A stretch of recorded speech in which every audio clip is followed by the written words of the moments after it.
Welcome back to Counting the Cost, your weekly business stop here on Al Jazeera. I'm Kamal Santamaria. You know, for the first time in history, this year, the number of hungry people in the world will exceed 1 billion. That's what the World Food Programme reckons.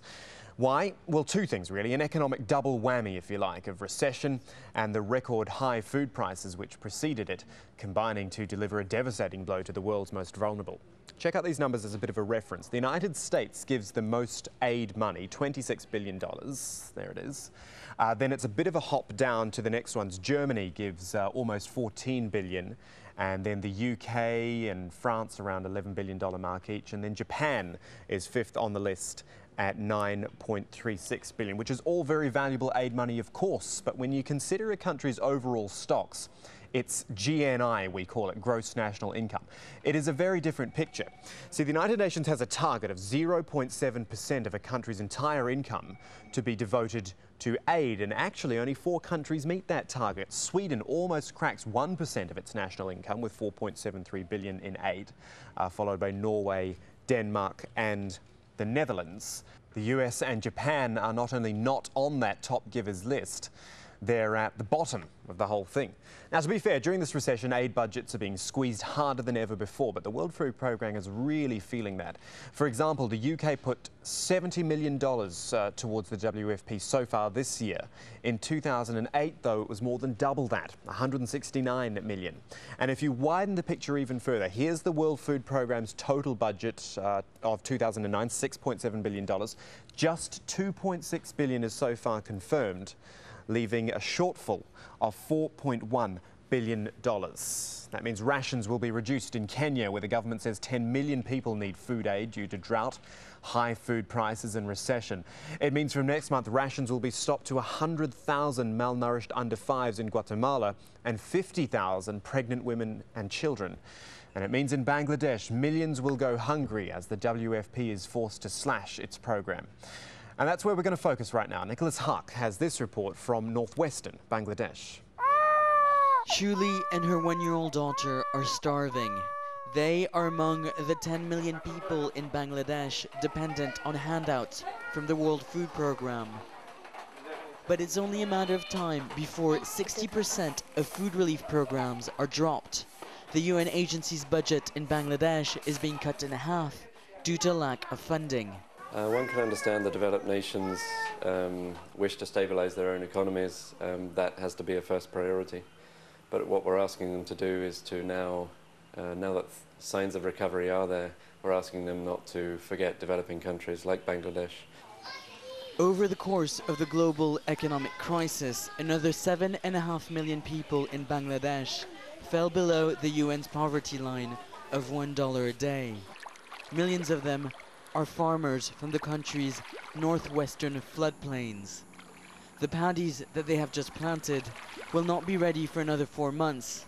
Every year during this time, their families fall victim to seasonal famine. There is a gap between planting and harvesting season. At that time, they have no food. They usually skip the meals, 1 meal per day, sometimes fasting. They can't buy food because they have no money. At that time, they only depend on this food from WFP. Either that, they will die. In 3 short months, this program will be cut, leaving 3.5 million people who have fallen victim to the seasonal famine to their own devices. Now, there's food on the market, but because of the economic crisis, food prices have shot up dramatically. These people cannot afford to buy food, and without this program, they will go hungry. Before cutting its program, the WFP is doing its best to educate villagers in the importance of nutrition. Since 1 in 3 Bangladeshi women is malnourished, they must learn to maximize their intake of nutrients and vitamins. But without actual food aid, the future looks bleak. As world leaders gather to discuss global issues, it remains to be seen whether aid to developing countries continue to be a priority.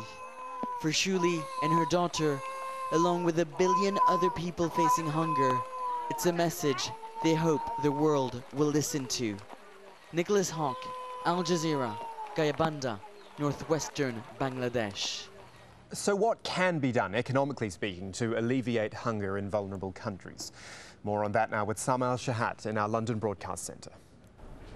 Thanks, Kamal. Yes, as aid budgets are cut, it seems that the world's poor are suffering disproportionately from the financial crisis. Now, to discuss what can be done about this, I'm joined by Martin Heersen, an analyst with Action Aid and the lead author of a recent report accounting for poverty. Thank you so much for coming in, Martin.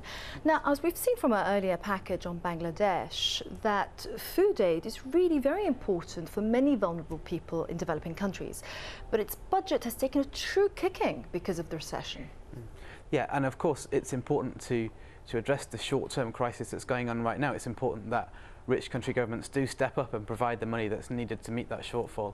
But I think we also need to look at the longer-term causes of crises like this, because no, I mean, you're very right. I mean, there is an argument that says that just by the international community just focusing on food aid, it's not looking at the structural reasons of why there is poverty, why there is hunger, and in many ways these issues get overlooked. Yeah, exactly.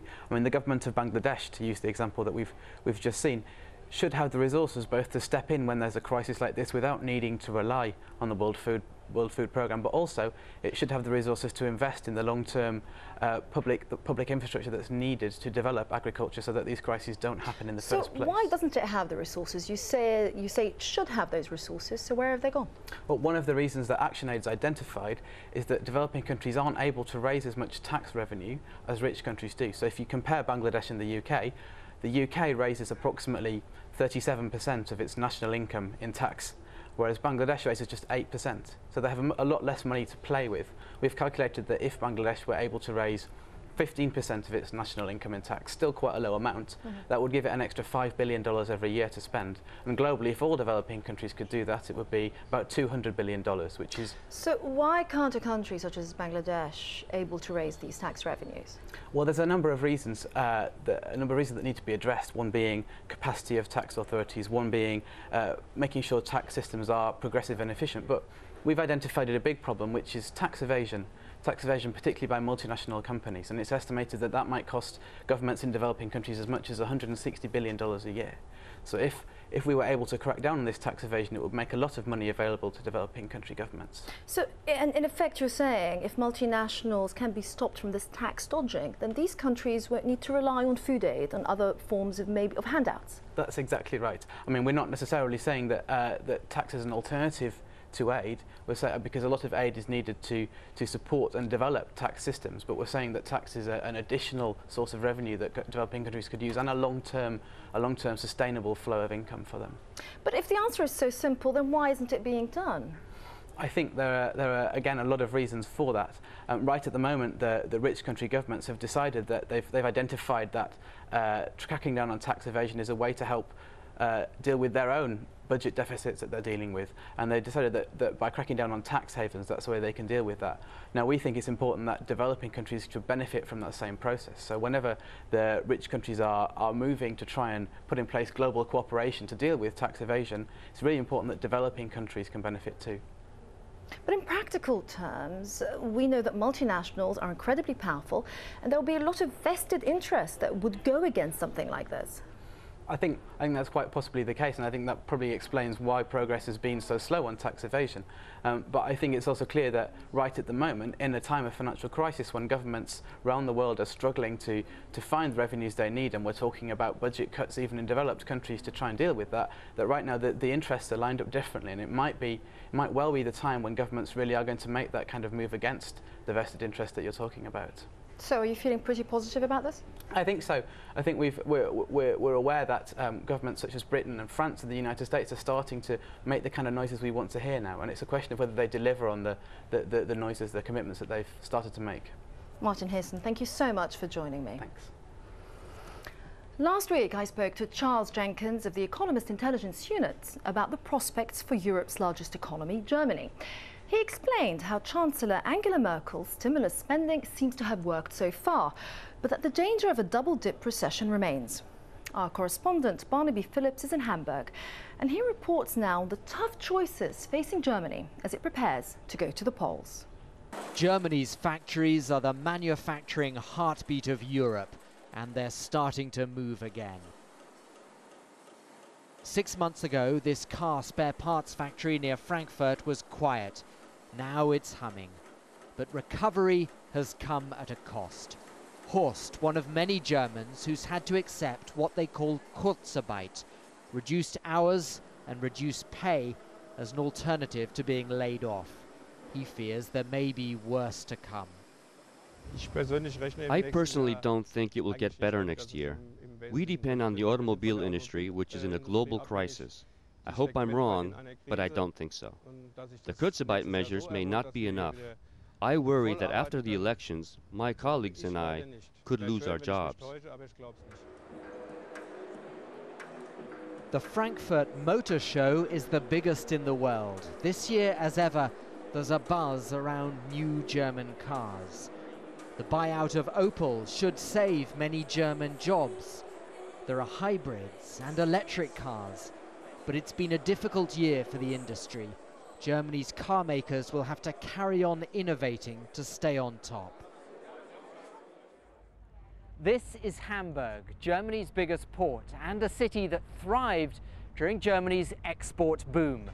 But during this recession, the rest of the world has run out of money to pay for German goods.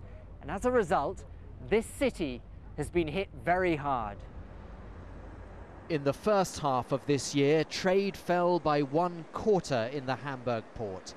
Now things look a little bit better here, a recovery fueled by the growing power of Asian economies. The trades pick up a little bit, especially in China, especially a sharp rise has been noticed from India. We do believe there is an upwards trend, not yet remarkable, but acknowledgeable. Many Germans feel they've come out of the economic crisis relatively well. Perhaps that's why the election has been so low-key. But they've also learnt that when global demand for German goods falls, their country pays a heavy price. Barnaby Phillips, Al Jazeera, Germany. And that is just about it for this week, but as ever we're looking for your opinions. Last time we asked you whether the lessons had really been learnt from this financial crisis. This week, is the idea of a green economy really workable? Head to aljazeera.net/English, click on your views on the left-hand side of the page and leave your comments there. And while you're there, you can check out the latest business and finance news at the same page, aljazeera.net/English. That is it from Counting the Cost. I'm Kamal Santamaria from the whole team. Thanks for joining us. We'll see you next time.